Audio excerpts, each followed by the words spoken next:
To the papers now. Leo McGuinn is joining us here on set. He's not starting with the harder news of the day today. He's starting with this excitement in North America ahead of today's historic solar eclipse. Leo, what have you found in the American press? Yeah, a real sense of excitement in North America. I'll start by showing you the Washington Post. They explain that for a lucky 30 million people who live along the so-called totality path, which I can show you here. It stretches from Mazatlan in Mexico to Newfoundland in Canada, and those 30 million will see the perfect solar eclipse. The further away from the path, the more partial the eclipse will be. Let me try and illustrate what you'll actually see. This, again, is a video from the Washington Post. So this is if you're along the totality line, you'll see that total eclipse. But if, for example, you're in Washington, D.C., you'll see a partial one, such as this. So that's about 87%. This piece explains that depending where you live, the eclipse will last a different amount of time.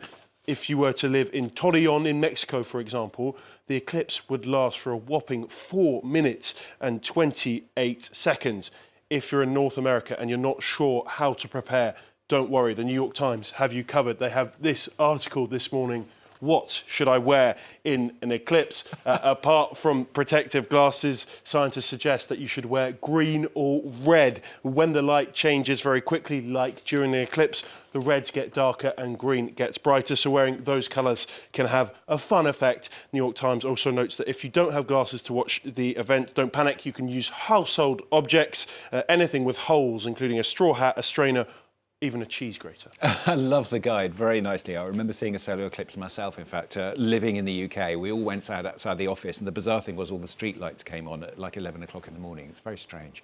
Anyway, from a solar marvel to an incredible feat of human endurance, this is the first person to run the entire length of Africa. Tell us more about this. Yeah, it's been all over social media. It's made the front pages of a couple of UK papers this morning. That's the Times, and this is the Guardian, and that's Russ Cook on the front page, otherwise known as Hardest Geezer, who completed his incredible journey yesterday, crossing the finish line and becoming the first person to run the entire length of Africa. Over 352 days, he ran 386 marathons. It was over 16,000 kilometres, and along the way, he raised over £700,000 from the southernmost tip of South Africa to the northernmost tip of Tunisia. You can see the map in the Daily Mail there. It was for what he called Project Africa. He overcame many obstacles along the way. Him and his support team were robbed in Angola of their passports and camera equipment on day 50. He suffered severe food poisoning and back problems, but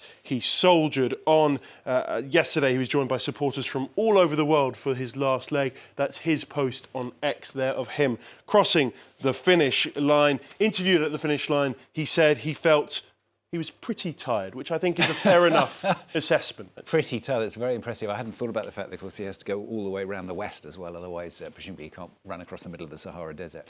Anyway, let's go to Russia for our last story. This is a certain type of music has been banned. What is this about, Leo?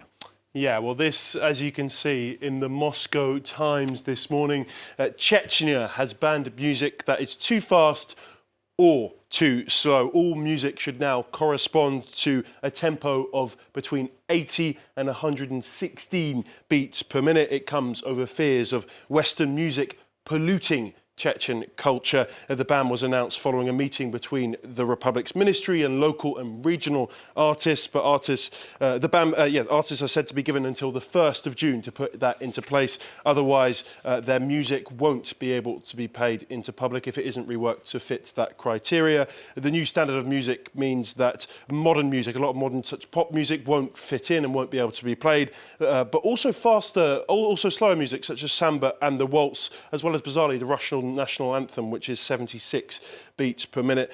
The bad news for you, Stuart, is that rave and techno music will be banned as well. So if you're planning a holiday to Chechnya, if we were going to go to Chechnya together on our lads' holidays, as we often do. To Chechnya. If we were going to run to Chechnya, we wouldn't be able to go to one of the raves as we like to. So we'll have to rework our summer plans, I guess. I know, we're going to have to work it all out again now. It's really not good. Thank you for spoiling my entire week, in fact, Leo. Leo, we're good with the famous summing it up for us here on France 24.